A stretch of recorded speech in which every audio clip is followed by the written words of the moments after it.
Hey everybody, Mark Arinsberg here with The Purenow Show. This is episode number 4. My guest on the show today is Mr. Philip Rang, Director of Photography. Philip hails from Australia. He's been here in Southeast Asia for a few years and as of late made some very beautiful TVCs shot in the picturesque town of Hoi An. But he can tell you all about that. Here we go. Philip Rang. Great to see you. Thanks so much for being on the Purenow Show. Hey Mark, thanks for having me. Okay. First of all, you're a DP and director. You've worked internationally. You've spent a lot of time living in Paris. That's correct. You've been in Asia for quite some time. And you may shortly be leaving us to go back to Australia. I'm going back to Australia in exactly 15 days from today.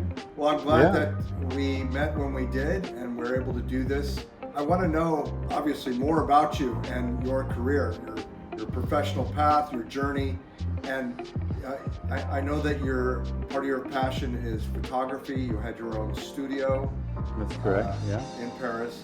And how did this all begin? Growing up in Australia, what was the experience or event that happened that began to guide you down this path and inspired you enough to go in this creative direction? It's probably because I've been suffering from dyslexia. And I've always been a very bad student, very bad at reading, very bad at writing, even though I really pursued it and pushed it and tried to improve. But I still get simple things like a C and an S mixed up, and it can mean the world of difference of how people might perceive you. For example, I had this interview with this gentleman and he pulled me up on it. He said, look, you know, you're not ASC, American Society of Cinematography, you're ACS, Australian Cinematographer Society. I'm still doing it.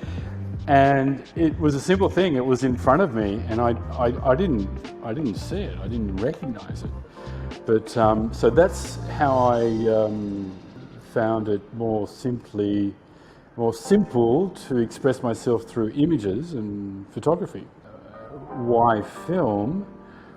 I thought back about that, and my grandparents in Australia came from Canberra, very, very modest. My grandmother was one of 13 children, and we'd sometimes go on holidays, not in caravans, but in tents. And my grandfather had a Super 8 camera, and we'd sit around, and literally it was a campfire or a fire in a 44-gallon drum, and we'd go into the tent. I must have been 4 or 5 or 6, and we were watching the Super 8 films of my grandmother and her 11 sisters. One had died, and they liked to drink in Australia, and they were dancing on tables with saucepans on their heads, and that was where I think I got the first bite of wanting to work in films. And I did photography at school, black and white photography. I had my own little darkroom, mostly sports photography. I was involved in sports, in rugby and basketball, and I started taking photographs of football matches, or what we call in Australia rugby league, and I ended up getting some of my photos published at a very young age. At 15, I first had my photos published, and I can remember a really funny incident. I wanted to photograph the tennis, and I grew up and lived in Sydney, and just before the Australian Open, they'd have the New South Wales Open or the Sydney Open, and at the time it was on grass court.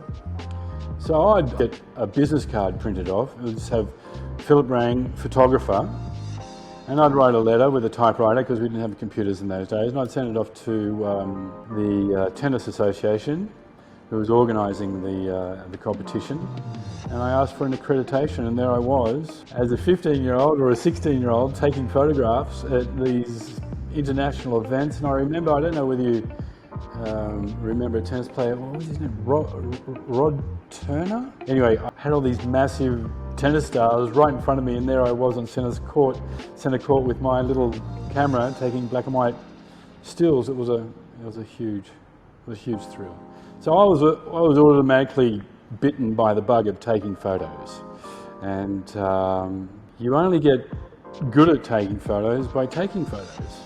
You just got to keep on doing it and keep on doing it and learning from your mistakes, and you soon find out how to use the camera technically and how to use it fast and what you can do and what you can't do just by trial and error. And obviously your eye becomes more honed in as you keep on doing it. So yeah, that's how I started very young, and I continued, and I travelled straight after school. I went all around the world. First of all, I had a scholarship in Norway. I lived a year in Norway, and as that year was coming to an end, there was a counsellor who came to our school, and he was from Camp America. And the deal was with Camp America, they would pay for your ticket to America and give you a job in a summer camp in America. You'd know this, that, you know, in the summer all kids have a massive break of 1 month or 2 months, and this was in a camp in the Catskills, upstate New York. And it was a performing arts camp, and it would have been early 90s. And it was just like the period when Fame and dance and flash dance had come out. And we're at a performing arts camp. It was massive. There was like 1,000 kids and 100 counsellors for 1,000 children. And it was all about performing arts. It was all about dance, theatre, and then they had sailing and other recreational activities. And the age of the children was from 7 to 15, 16. And I was in charge of a houseload of 10-year-old kids. So I was the photographic counsellor, and I just had film stock and black and white negatives and colour negatives, and I'd teach lessons during the day, and I'd be shooting 3 or 4 rolls of film a day. You know, that's like 120 frames of 200 frames, 36 exposures, times by 4, so 150 frames of photos every day, and processing them and doing proof sheets and making my selections, and at the same time teaching children. Did that in America and stayed in America for 3 years, came back to Australia and applied for the Australian Film School. And the Australian Film School at the time, it was called the Australian Film and Television School. And at the time, it was run by the government. I'm pretty sure it still is run by the government, but you entered the school on a scholarship basis, and they actually gave you a stipend. You're actually getting paid to go to school, film school. So there would have been, 300-400 applicants, and then they had a 3-day interview with 24 to take 12. And I got to the interview stage of 24. I didn't get in, I wasn't in the selected 12. But I wasn't too worried, because at the time in Australia, in the film industry, I always wanted to get into film, because working as a photographer, you're very much alone. You're very much by yourself. And the idea of working in a team with other people is a lot more exciting and fun, and is more social. So I didn't get into the film school, but in Australia at the time, there was a tax incentive, which meant that virtually all the money that you would invest in the film, you'd get it back in a tax rebate. So it took me 2 days, and I had 2 job offers to work on a film as a trainee with no experience, by knowing nobody, just by making a few phone calls and knocking on doors and going to see people. So I started on a film called Breaking Loose, a B-grade film. But I worked initially in the art department. I said, yeah, I'll come and work in the art department, but you've got to take me on as a camera trainee. So towards the end of the film, there was a location shoot. I did the sets. The crew came, and I was in the camera department. I was a trainee. I was doing the clapperboard in front of the face, and I was sent to the truck, the camera truck, by the focus puller. said, go get me a 6x6 mat. I go, yeah? What's a 6x6 mat? 85 mil. I go, 85 mil, 6x6 mat. So I'd run back to the camera truck, not knowing what to get, and I'd just bring out as many things as I possibly could. And that's how I learned how to work in the camera department. And I worked myself up and went away to London after doing several shows. I was taken on by a focus puller as his second assistant. And we'd done a few shows for the English in Australia. And within a month of joining the film industry, I went out to the desert twice to film in a place called Cooperative, which is a mining town, but it's the resemblance of a Mad Max, and it was very popular, and we went out there twice in the first month of me joining the film industry. So that's how I got started. You're listening to The Purenow Show, a creative podcast for creatives presented by Balance.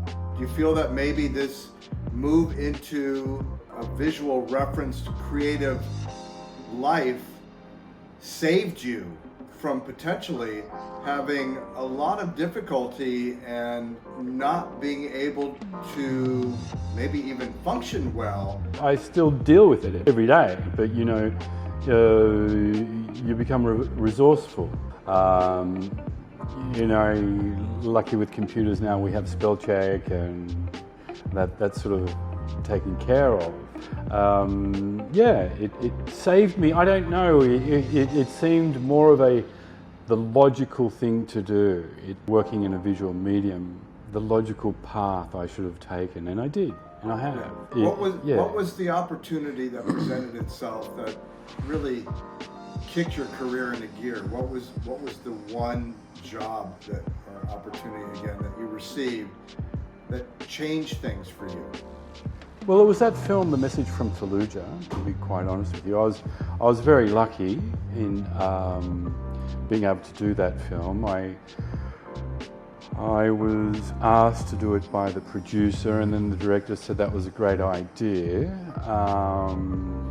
And the producer seemed to have liked my work. I'd come from Paris at the time, and so the work that I was doing in Paris was not very commercial, but a lot more artistically inclined, because that's the way the French society actually works, is you become cultivated in France, visually.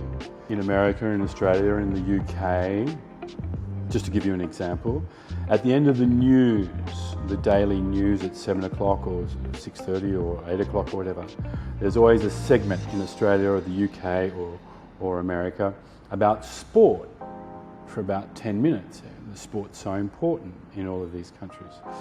But in France, it's 10 minutes about art collection that's being released, fashion, the latest film that's being released. Every day it's something different. It could be a theatre piece has just been released. So in France, growing or learning or living in France for 20 years, you can't but help become cultivated artistically and culturally, because it's thrown at you every day. I mean, that's only if you watch the news, but you go out on the street and you'll have film posters, you'll have music posters.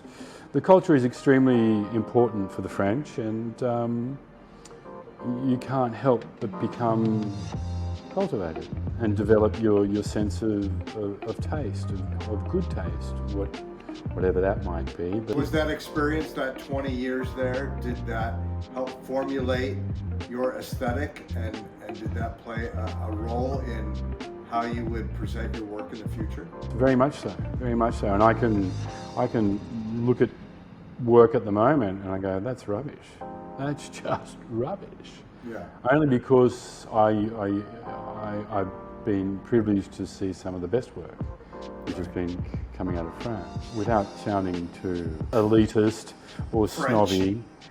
Yeah, or snobby, but no, yeah, there's a, of course, some of the work in France can be really quite pretentious as well. But there's a lot of very good work that comes out of France, because if it's not good, it really gets, trashed. Berated, yes. Yeah. Why did you leave Paris?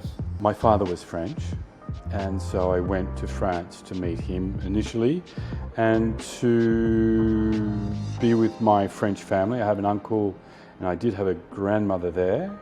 And, I grew up in Australia knowing that I was half French. I wanted to know all about the French culture. And I ended up having 3 children there, and I ended up separating from the mother of my children. And so I left France in about 2002. And I was in Australia until 2007, so I spent 5 years in Australia, and I couldn't bear the thought of my children growing up without me. Of course, I'd be making trips every summer to see my children, but a summertime with your children is not a lifetime, so I moved back to France to be closer to my children. And then when my children were old enough, you asked me why did I leave France. I'd been traveling in Asia working. In particular, this was in Indonesia. I'd just come back from a 3-week shoot in Indonesia, and I'm sitting in my apartment watching, I don't know, some film on TV. It must have been about midnight.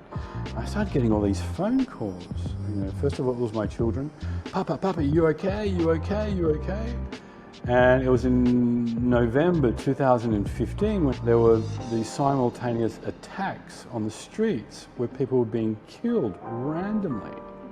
And it's like, wow, do I really need to be in a place where you can be out in a restaurant and be gunned down by a machine gun? It was a Friday night and people were just getting killed. It's like, I'm out of here.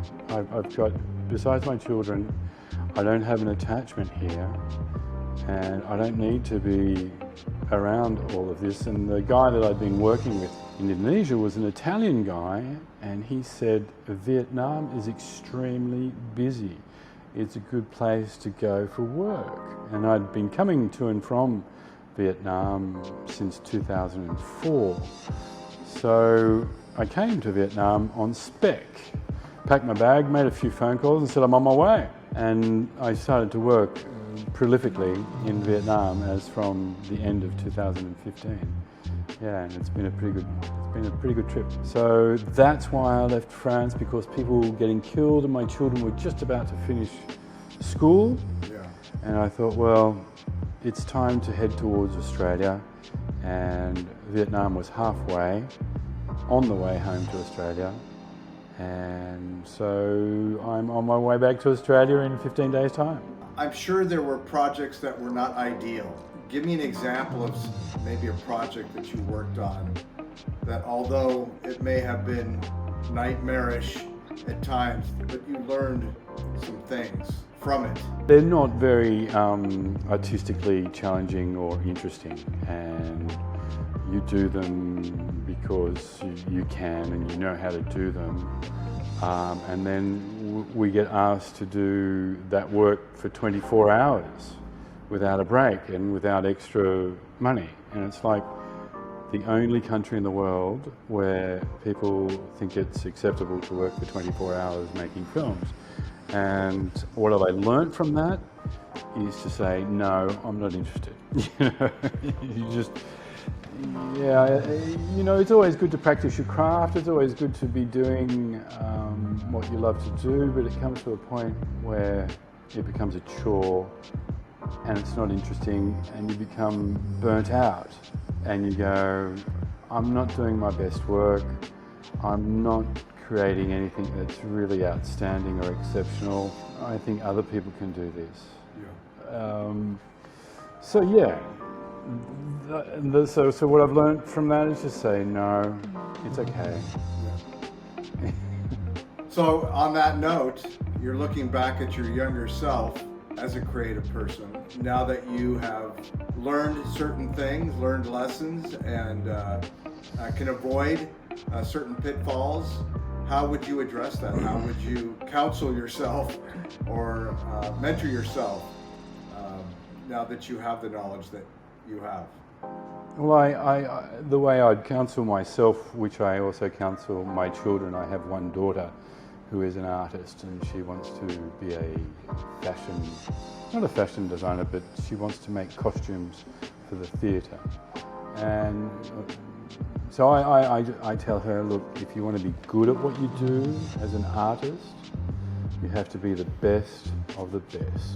So take note of the best in your industry, try to do their work, their style of work, and don't waste time on work which is not the best you can do. You know, without a real commitment, then the work is not going to be satisfying for yourself, and it's not going to be satisfying to the people you're giving it to either, because it's not your best work. So what I advise is have high standards for yourself and try to always keep those standards high and don't lower your game, because the most successful people, they always leave clues. So use the most successful people as your benchmark. You're listening to The Purenow Show,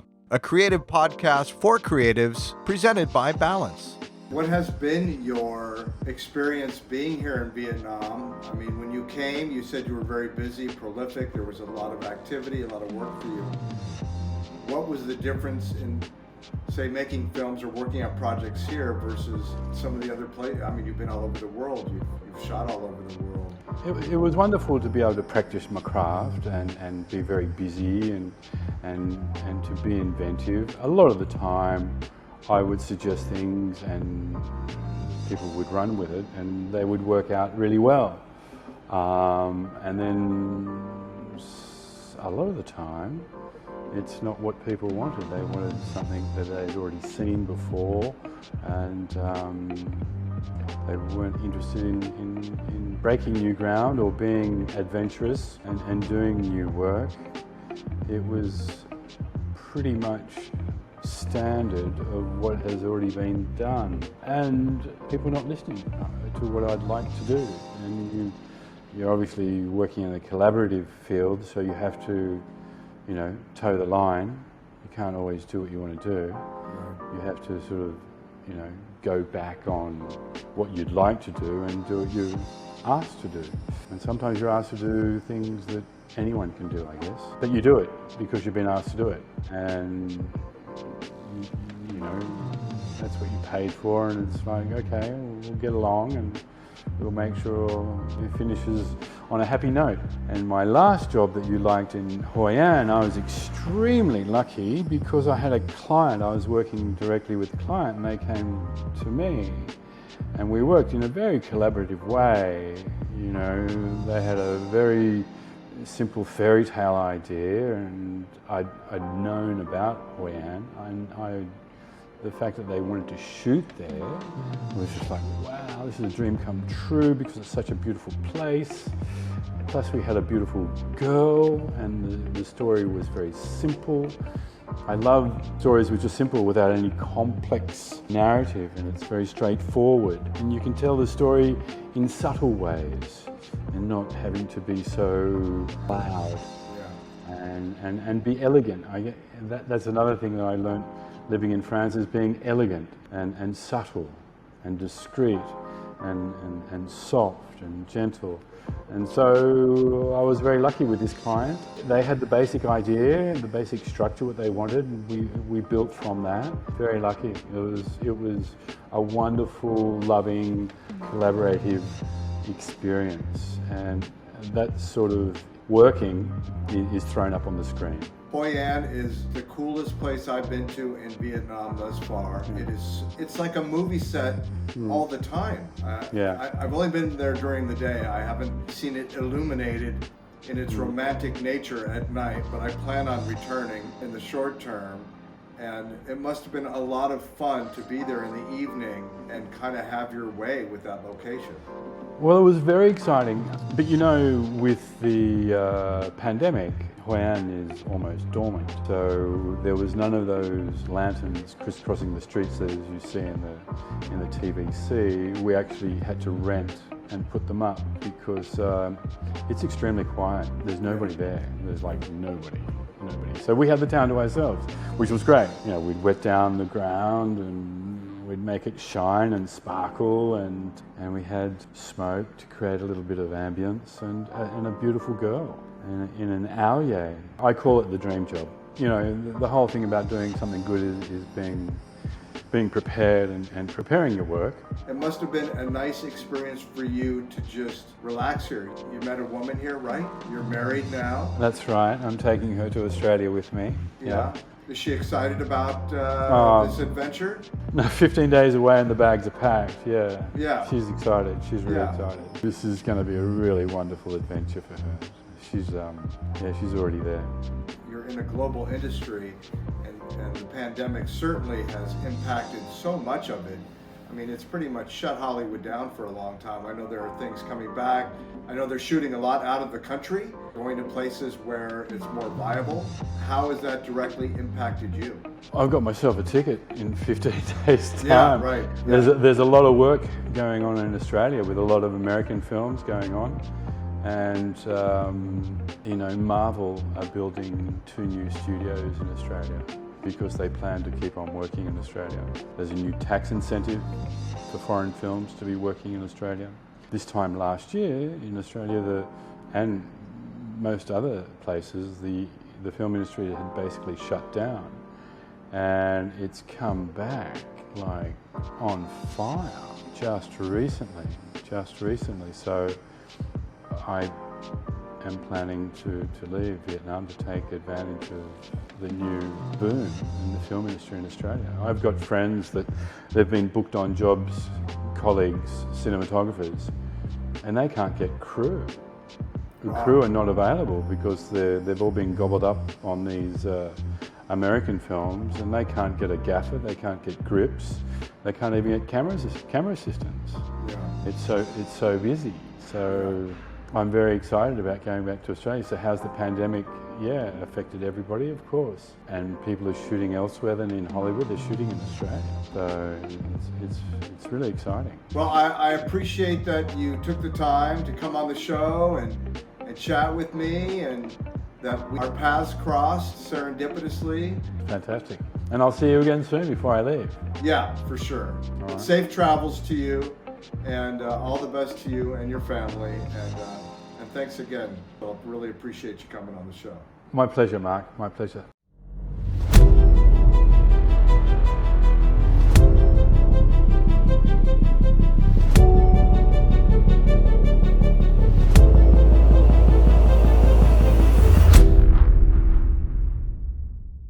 If you enjoyed the Purenow show, you can check out more episodes at balancestudio.tv or anywhere fine podcasts are broadcast. Purenow is produced and engineered by HaiHa Dang and directed by Dong Wun Guan. Thanks so much for watching.